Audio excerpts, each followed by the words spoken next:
మరమరాలతో ఎక్కువగా కారంగా ఉండేవి చేసుకుంటూ ఉంటాం కదా. ఈసారి ఇలా మిక్సీ పట్టి లడ్డు చేసి చూడండి. రుచి చాలా బాగుంటుంది. అలాగే చేసుకోవటానికి కూడా ఎంతో తేలిగ్గా ఉంటుంది.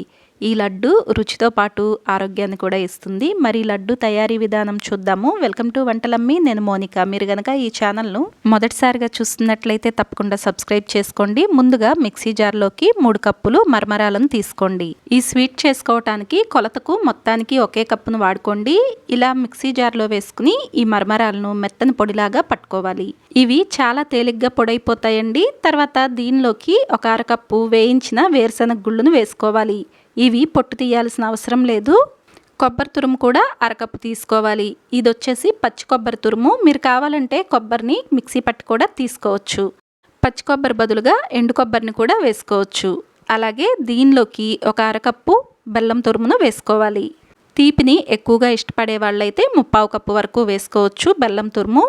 ఇలా బెల్లం వేసుకుని మిక్సీ పట్టుకోవాలి. ఇలా ఒకసారి మిక్సీ పట్టుకున్న తర్వాత మూత తీసి గరిటెతో మొత్తాన్ని కలిసేలాగా కలుపుకోండి.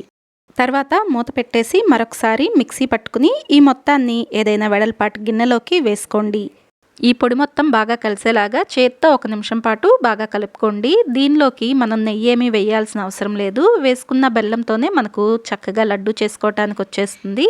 ఈ పొడి మొత్తాన్ని ఇలా ఒకసారి కలుపుకున్న తర్వాత ఈ పొడిని కొద్ది కొద్దిగా తీసుకుంటూ ఇలా మీకు నచ్చిన సైజులోకి లడ్డూలాగా చేసుకోండి.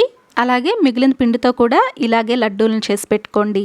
అంతేనండి, ఎంతో రుచిగా ఉండే మరమరాల లడ్డు మనకు తయారైపోతుంది. ఇది చేసుకోవటానికి ఎంతో తేలిగ్గా ఉంది కదా. అయితే పిల్లలకు ఈసారి ఇలా మరమరాలతో లడ్డూని చేసి చూడండి. వీడియో నచ్చితే వీడియోని లైక్ చేయండి, షేర్ చేయండి. మీరు కూడా ట్రై చేసి మీకు ఎలా అనిపించిందో కమెంట్ చేయండి. Thank you for watching.